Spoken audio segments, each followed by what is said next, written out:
नमस्कार दोस्तों, मैं संजीव वीकेंड फोटोग्राफी में आपका स्वागत करता हूं। और आज के एपिसोड में हम देखेंगे कैंडिड फोटोग्राफी के 7 टिप्स जो आपको बहुत ही अच्छा कैंडिड फोटोग्राफर बना देगा।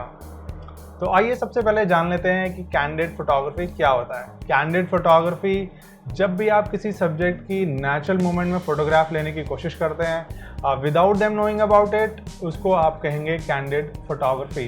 कैंडिड फोटोग्राफी का मेन बेनिफिट ये है कि आप सब्जेक्ट को नर्वस नहीं करते हैं, आप उसको गाइड नहीं करते हैं। वो नेचुरली जब अच्छा मोमेंट देता है तब आप उसकी फ़ोटोग्राफ लेते हैं। और एक तरह से आप कहें तो आप काफ़ी अच्छी स्टोरी टेलिंग कर सकते हैं कैंडिड फोटोग्राफी के थ्रू। डिसएडवांटेज की बात करें तो यार कैंडिड फोटोग्राफी का डिसएडवांटेज ये है कि आपको काफ़ी पेशेंस चाहिए होगा, काफ़ी आपको प्रैक्टिस की ज़रूरत पड़ेगी एक अच्छा कैंडिड फोटोग्राफर बनने के लिए।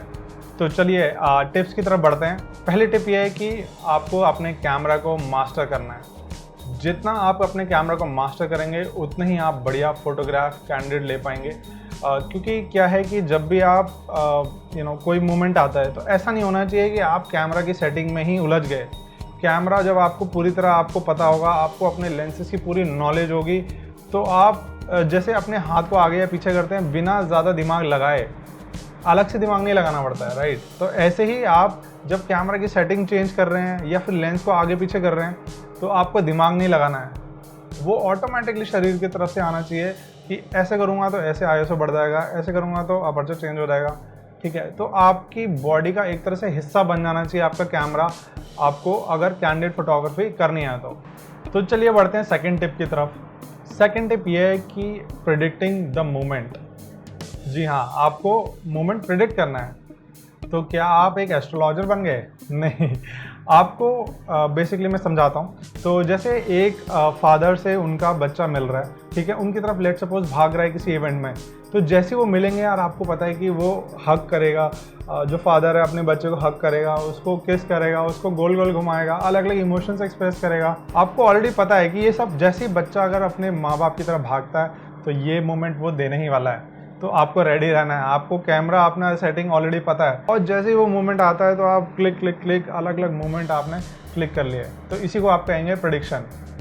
आज शादी के स्टेज पे जाते हैं, ठीक है, आपके शादी के स्टेज में जैसे दूल्हा दुल्हन है, ठीक है, तो उनसे जब भी कोई मिलने आता है यार काफ़ी अच्छे से मिलते हैं, काफ़ी खुशी जाहिर करते हैं लोग, इमोशंस एक्सप्रेस करते हैं, तो उस टाइम भी आप काफ़ी अच्छे कैंडिड शॉट ले सकते हो। तो इसी तरह से प्रैक्टिस करनी है, अलग अलग मोमेंट्स को ऑब्जर्व करना है, तभी आप एक अच्छे कैंडिड फोटोग्राफर बन पाओगे। प्रिडिक्टिंग द मोमेंट, आप ये समझ लीजिए कि यही कोर है कैंडिड फोटोग्राफी का। जितने अच्छे से आप एक मोमेंट को पहले से ही प्रिडिक्ट कर पाएंगे उतने ही अच्छे आप कैंडिड फोटोग्राफर बन जाओगे। ये चीज़ नोट कर लो कहीं, और बहुत ही इंपॉर्टेंट है कैंडिड फोटोग्राफी के लिए। तो चलिए बढ़ते हैं थर्ड टिप की तरफ। थर्ड टिप है dressing right for the event. आपको इवेंट के लिए काफ़ी अच्छे से तैयार होकर जाना है। ऐसा नहीं है कि आप एकदम अलग से दिख रहे हैं यार, जैसे अगर कोई शादी का फंक्शन है तो यार उस हिसाब से तैयार होके जाओ, कोई बच्चे का बर्थडे है तो उस हिसाब से तैयार होके जाओ। ऐसा नहीं होना चाहिए कि आप अलग से दिख रहे हो। बाकी सारे बंदे जो हैं वो एक ट्रेडिशनल ड्रेस पहन के आए हैं और आप जो है जीन्स टी शर्ट में आ गए हैं, तो आप क्या कि दिख जाओगे। अगर दिख जाओगे तो लोग कॉन्शियस हो जाएंगे तो नेचुरल मोमेंट आपको नहीं देगा। आपको बेसिकली कैमोफ्लाज होना है। आप ऐसा समझ लीजिए कि जैसे वाइल्ड लाइफ फोटोग्राफी में एक फोटोग्राफर पूरा एकदम हरे रंग के कपड़े पहन लेता है, एकदम गायब हो जाता है और एक अच्छी फोटोग्राफ निकाल पाता है।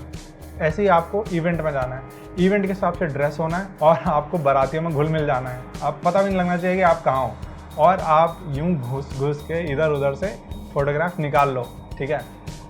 जितना हो सके उतना कैमोफ्लेज रहना है। चौथी टिप के बारे में बात करें तो यार आप किसी को स्टेयर मत करो। ऐसा नहीं कि घूर रहे हो किसी को, ऐसा नहीं करना है, ठीक है। देखना भी है तो कैमरे के थ्रू देखते रहो, और आपको लगे कि कोई कॉन्शियस हो रहा है कि आप उसकी तरफ स्टेयर कर रहे हो काइंड ऑफ, तो किसी और की तरफ देख लो, राइट। क्योंकि एक बार अगर वो कॉन्शियस हो गया तो आपको नेचुरल मोमेंट तो वैसे भी नहीं मिलेगा, तो डोंट डू इट।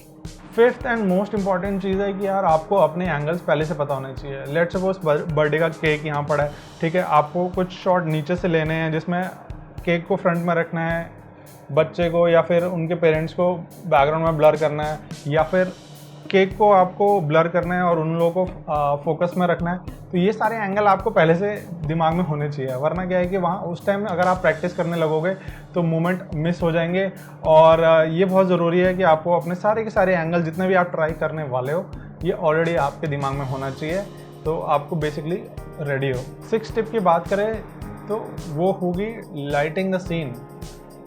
तो ऐसा नहीं है कि यार आपको हमेशा फ्लैश फुल एकदम चलानी है या फिर एकदम बिना फ्लैश के काम करना है। आपको इस तरह से रखना है आपको सेटिंग कि जब ज़रूरत पड़े तो फ्लैश यूज़ कर लो, हल्की सी जैसी लाइट कम हो जाए तो फिर फ्लैश यूज़ कर लो, और बाकी टाइम अगर आपको लगता है कि काफ़ी अच्छी लाइटिंग है तो आप नेचुरल जो भी लाइट आ रही है रेड ग्रीन ब्लू, जैसे डांस फ्लोर पे हैं वहाँ पर रेड ग्रीन ब्लू काफ़ी अच्छी लाइट्स आती हैं, तो वो भी आप कैप्चर कर सकते हो, काफ़ी अच्छी लगती हैं। तो आपको लाइटिंग जो है ना उसका भी ध्यान रखना पड़ेगा। ऐसा नहीं कि बहुत कम लाइटिंग होगी तो अच्छा शॉट मिस हो जाएगा। फिल फ्लैश यूज़ कर सकते हो लाइटिंग सीन को लाइट करने के लिए। अलग अलग एरिया में जैसे इवेंट पूरे वेन्यू में आप घूम रहे हो तो आप चेक कर लो पहले कि कितनी लाइटिंग कहाँ है और किस हिसाब से आपको अगर एक्स्ट्रा लाइट की ज़रूरत है तो आप पहले ही या तो फ्लड लाइट लगा दो या तो आप एक फिल फ्लैश यूज़ करो। टिप नंबर 7, तो आखिरी टिप यार ये रहेगी कि आपको चाहिए कैंडिड फोटोग्राफी के लिए पेशेंस और बहुत सारी पेशेंस। आपके अंदर बहुत सारी पेशेंस होनी चाहिए, क्योंकि कई बार क्या होगा कि आपको एक भी अच्छा कैंडिड शॉट नहीं मिलेगा, आपका फोकस हो सकता है मिस हो जाए या कुछ भी जैसे दिक्कत हो सकती है यार, तो आपको बहुत ज़्यादा पेशेंस में रहना चाहिए। तो एक्चुअली क्या होता है कि कैंडिड फोटोग्राफी के लिए अच्छा मूवमेंट आना चाहिए। अच्छा मूवमेंट नहीं आएगा तो आप फोटोग्राफ नहीं ले पाओगे। तो बहुत सारा टाइम ऐसा होता है कि जहाँ पे आपको कैंडिड मूवमेंट्स नहीं मिलेंगे, आपके दिमाग में जो फोटोग्राफ है वो एग्जैक्ट नहीं आएगी बेसिकली। तो आपको फ्रस्ट्रेट नहीं होना है, आपको पूरे के पूरे इवेंट में कोशिश करते रहना है कि फ़ोटोग्राफ लेनी है। अच्छा एक मोमेंट कैप्चर करने के लिए आपको वेट करना है, पेशेंसली देखना है, आपको प्रेडिक्ट करना है। और ये भी मत भूलो कि यार कि आपको जितने भी उस पार्टी में जो मेन जितने बंदे हैं ना उन सबको कवर करना है, तो ये भी ध्यान रहना चाहिए। तो यार ये थी 7 टिप्स कैंडिड फोटोग्राफी की। होपफुली आप इसको इम्प्लीमेंट करेंगे और आपको ये काफ़ी यूज़फुल रहेगा और आपको एक अच्छा कैंडिड फोटोग्राफर बनने के लिए ये टिप्स हेल्प करेंगी। तो फिर मिलते हैं अगले एपिसोड में, और अगले एपिसोड में देखते हैं कि कैंडिड फोटोग्राफी के लिए क्या कैमरा सेटिंग, क्या लेंसेज, क्या गियर लगेंगे, वो देखते हैं अगले एपिसोड में। ठीक है, तो आज के लिए बस इतना ही यार। अगले एपिसोड में फिर मिलते हैं, तब तक के लिए नमस्कार।